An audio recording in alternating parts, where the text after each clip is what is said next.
just start off in her absence so that you guys aren't bored. So this is the book she's written. This is her latest book, The Fast and the Dead. So I'll just tell you something about the book because I was supposed to do this interview, so I read a goodish portion of the book.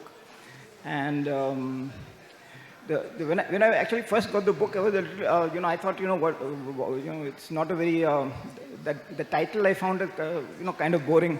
Because, I thought it was a reference to the 1980s cowboy movie starring Sharon Stone called The Quick and the Dead, right? So I thought Fast and the Dead is, just some variation of that, right? But when I read the book, I found it was actually quite funny, because it's actually a play on the word. It's about somebody who gets murdered during the fast of Karwa Chauth. So the fast over here is not quick, fast as in quick, but fast as in the fast of Karwa Chauth. So actually, this is quite a clever title. So the novel is about a location somewhere near Shivaji Nagar in Bangalore. I plan to ask her if it's a real location or not, but it seems to be, because I've never seen that place in Shivaji Nagar, so I guess it's imaginary. So there is this old street, there's a street with old buildings on both sides, and there is this stray dog menace, so a lot of stray dogs, and there are two parties, the pro-dog and the anti-dog factions. And there's one old lady who is in the... Hello? Hello? I'm so sorry. No problem. Well, I'd started off in your absence. That's awesome. That's okay? I'm so glad. Okay.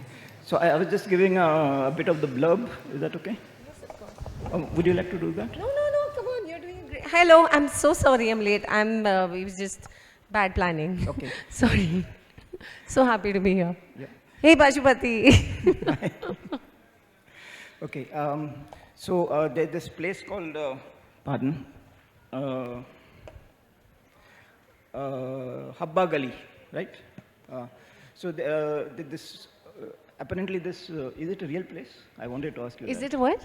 Habba Gali, is it a real place? No, it isn't a real place. It's a fictional. There were too many streets that I love too much, so I didn't want to get into it. So it was kind of like a Kamraj Road thing and a Ibrahim Saab Street thing and various other streets which are genuine and have this architecture of having like old houses next to shops, next to temples and dargahs and everything very antique. Demolishers, which is a very Bangalore thing, right? The demolishers and antique shops. So I made it up, but Habba means festival. And I thought Habba Gali is a place where you buy things for all festivals. Yeah, I thought it was fictional because I used to work in that area and I never saw any street which was exactly like that. So I've run into problems like this earlier, with New Rohtak Road and with Haley Road and places that I've named. And then I've got a lot of mail from people saying that this is not exactly correct and, this Air Force station doesn't exist and stuff like that. So I thought that maybe this time I would just... Yeah, perfect. Yeah. So just coming back to my synopsis of the story, I mean just the premise of the story, not really the full story. So there is this fictional street in somewhere near Shivaji Nagar called Habba Gali with quaint old houses on both sides, where, very traditional houses. And in one there's a mad Parsi lady staying who is anti-dog. She's not Parsi, she's Mangalorean Catholic. Okay. I thought she was, does she give, Now does she talk in Parsi? No, she talks in Konkani. Oh, Konkani. Okay. She talks in Konkani, which I can speak about with some authority because I've been married to a Mangalorean Catholic for 30 years now. Okay. And I feel a little confident of the language and the idiom and the things they like and love. And it is not based on any of his aunts, his grandmother, or his mother. Yeah, so as I said, the street dog menace, as there is all over Bangalore in this particular street, and there are two ganging groups of neighbors, pro-dog and anti-dog. So a leader of this anti-dog movement is this old Konkani lady who is slightly whacked in the head. She's about 90, and she's got a gun which she calls the gunny boy. and she keeps threatening to shoot those dogs with that gun. And there's an old jeweler who also lives on that, who lives opposite her. So these are the two main anti-dog persons, and then there's a vet who is in the pro-dog faction. So she's, I guess, the heroine. Yes, she's, I guess, the heroine. Yeah. What I find is that everywhere, not just Bangalore, any city in India, you have this pro-stray dog and anti-stray dog. There are always these very clear groups. And it's very interesting, the dynamics, and it seems to split the same way every single time, right? So you'll have the young people, the LGBTQRST types, and the feminists who will be all on the side of the stray dog somehow. And then you have that slightly thoda patriarchal type of people who are, and the apologists for the patriarchy, the ladies, who are all somehow hating on the stray dogs. And there are things like people who are obsessed with pedigree and insecure about their own social standing are the ones who will go out and get, huskies and dogs that actually don't really work well in this climate. Are the people who are obsessed with pedigree. People who are obsessed with pedigree, according to the book, are the ones who will then go out and buy pedigree dogs. And people who are secure in their place in the world and their standing and everything that they stand for, are the ones who will adopt the strays. Yeah. That is what that is what the ACP says, the policeman who's visiting from Delhi. So coming back to the story, the key moment in the novel is on one night during Karwa Chauth, when all the ladies of that street are many of the ladies on the street are doing the fast of Karwa Chauth.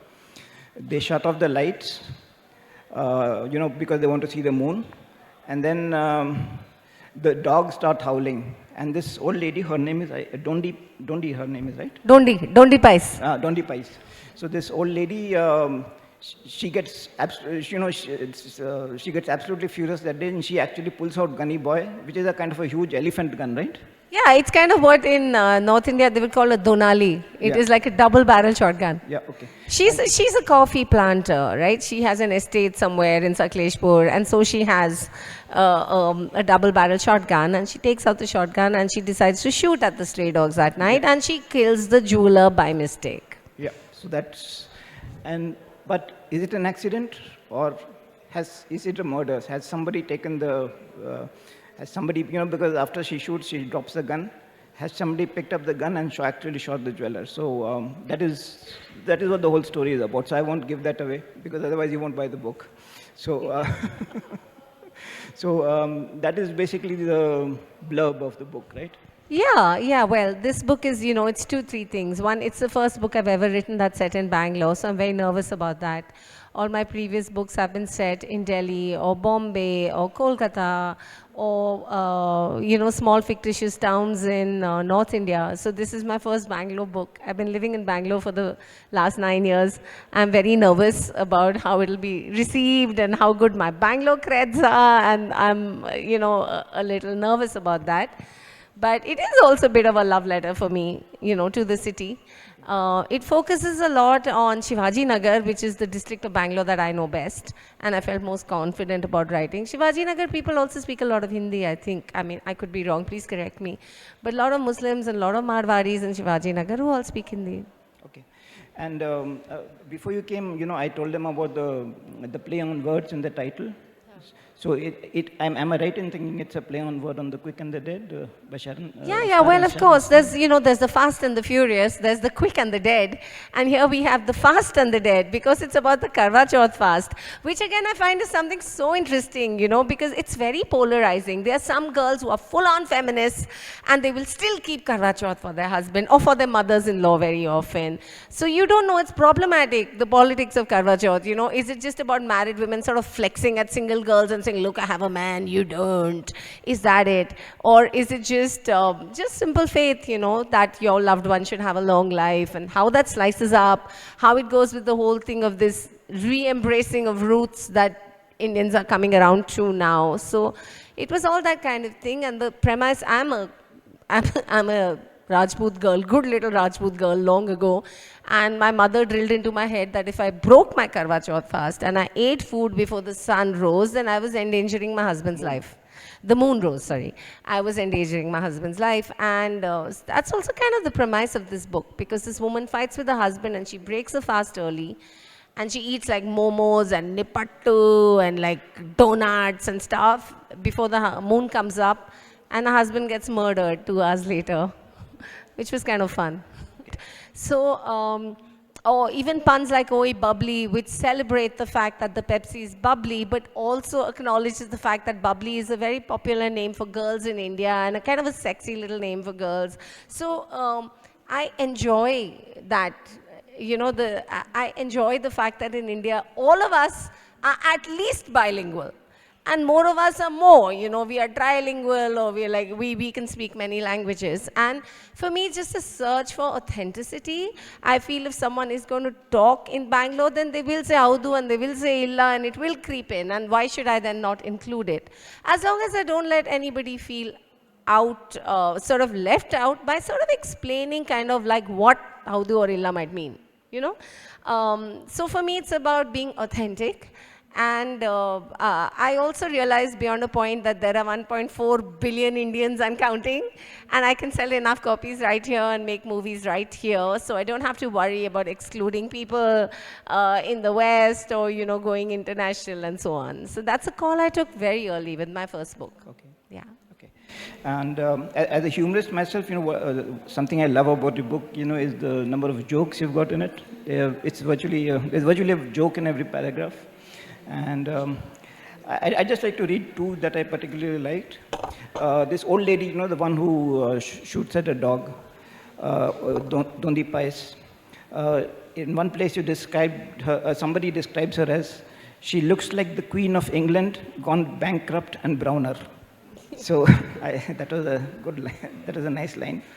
And another joke which I thought was very well constructed was, you know, one of the threads in this novel is that the jeweler has got a wife, and that wife, you know, she thinks of herself as a kind of an artist, and she decides to design a line of jewelry, and she goes to her husband and says, you know, please sell this in your shop or something.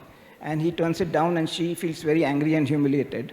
And she is, in fact, one of the suspects because of that, because one of the suspected murderers, because you know, she might have been felt so humiliated that she went and shot her husband, right?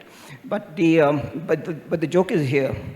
See, what she calls her collection is Kedia Lakshmi Puja Design, okay? And in 2 or 3 places in the story, in the flashback, it is referred as Kedia Lakshmi Puja Design. And then again in the flashback, when she goes to her husband and she gets humiliated, rejected, and she comes out and starts crying, you know, her son says to her, Ma, I told you KLPD was an inauspicious name. So it came just like that out of the blue. I really love the way it was confused, because previously it was just written as Kedia Lakshmi Puja Design everywhere, and suddenly shortens to KLPD. You know, I had to actually read this line twice. Why is it funny? And then I realized why it was funny. Obviously, of course, if there are people here who don't speak Hindi, then probably they won't know why it's funny. But then you can ask a Hindi speaking person why it's funny. No, I enjoy that. I enjoy having a little inside joke that I don't have to explain, because either way the story works, right? Her name is Pooja. It's a design for Lakshmi Puja. And her surname is Kedia. So Kedia Lakshmi Puja design is actually quite organic. And the fact that her husband, you know, cancels it and it can no longer go ahead sort of suits the fact that it's KLPD, which everybody knows stands for Kuala Lumpur Police Department. So, you know, it's that kind of thing. And I hate, and yeah, sure, maybe the audience might be smaller and I'm expecting a lot of people to know the various languages, but I enjoy it. And I enjoy the fact that my readership gets it and they enjoy it as well. Just a question, do people still say KLPD? I mean, I heard this way back in the, you know, late 70s when I was in college. I never heard this after that. I think it's kind of a universal phenomenon. People experience it all the time, so it will always be relevant. Yeah. Okay, so my follow-on question for this is, what is your approach to writing humor? Being a humorist myself, I sort of go by inspiration. I don't construct jokes. I just put myself into a zen kind of a state and I start writing, and the humor, if I'm lucky and Yeah. God willing, it flows out or it doesn't. No, humor can't be constructed. It's just Do you crap if construct? it's, Yeah, yeah, totally. this looks like a constructed joke, KLPD. You must have Okay, spent so some. now you are now embracing your literary hat rather than No, just, anchor hat. you constructed it very well. I'm not sure. Like I said, I worked in advertising for 17 years. I enjoy absurdities and puns like that, but I enjoy all kinds of humor. And I will laugh just as loudly as someone trips on a banana peel. For me, that's funny as well.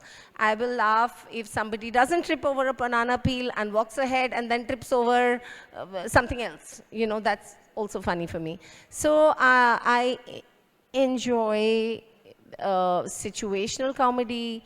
I enjoy just ironies and hypocrisies in India, the double standards that people have, class constructs, social commentary. I find all of that funny, So I just throw in everything that makes me laugh. But do you go by inspiration or do you go by careful construction of a humor? I don't analyze my process so much. Okay. I wake up in the morning and I pull open my laptop and I start writing. And it's, of course, when you're reading it through and you have an editor and someone says, this is too labored, or this is not really funny, or you've told this one before. It's kind of the same thing that happens when somebody is doing, like, say, stand-up comedy or any kind of writing, right? So you will go through that thing. And sometimes you're a little too hard on yourself, and sometimes you're a little too easy on yourself. And my favorite word is balance. I'm always trying to sort of achieve that. I was just signaled we just got 5 minutes left, so I'll just skip all the questions I had and just ask one. Your main hero is ACP Bhavani Singh. I found this person quite interesting. So he, instead of the usual Indian police of, threatening people, he sort of gets the information by, being very friendly and sort of winning their confidence and being a UPite, hum ye kar lenge, he says, we will do this, he speaks to himself in the plural. So it is a recurring character, Bhavani Singh. Yeah, well, this is, The Fast and the Dead is the second book in a series. The first one was called Club You to Death, which came out in 2021, which is a book I wrote in the lockdown because I was obviously losing the plot like all of us, and I decided the best way to cope with it was to murder people in my head. And ACP Bhavani is coming out in February next year on Netflix. Pankaj Tripathi is playing the character. And, bigger claps, yeah. And the film is called Murder Mubarak. It stars Sara Ali Khan and Vijay Varma and Dimple Kapadia and Karishma Kapoor and Sanjay Kapoor and Tiska Chopra. And I think I'm leaving out someone important, but I can't remember who. But it's directed by Homi Ajania. So that's the thing with ACP Bhavani. He's going multimedia in a big way. And if that movie does well, then hopefully we'll see The Fast and the Dead also on Netflix soon. That's kind of the dream. And I really enjoyed writing it. And why I mentioned Pankaj Tripathi is because he sort of embodies that very avuncular Uncle G kind of policeman that existed when I was young, at least. My grandfather was a policeman. His brother was a policeman. And this gentleman is based a lot on my Rohtash Mama, who was in the UP police back in the 50s or something. And his whole belief that if you hit people, you could loosen their tongues. But if you talk to people and really listen to what they have to say, then you open their hearts, so which is probably a better way of working. And maybe it was kind of a reaction to the kind of toxic police force that we see in OTT and in the books and the movies nowadays. They all traumatized, they all have a terrible past, they're fighting with their own demons. ACP Bhavani ain't fighting any demons. He drinks a glass of warm milk every time he sees a dead body, and that puts him right to sleep. He has a very good marriage, and his wife is kind of like his, she helps sounding board. And I enjoy writing that kind of a matured marriage because I am accused. I've written a lot of romance novels, and people always say, what happens to a romance once the frisson is over and the chemistry is over, and what do people slide into? So it's kind of a little reply to the people who read my romances that, well, then ACP Bhavani and Shalini are the is a new kind of hashtag goals that one could have perhaps?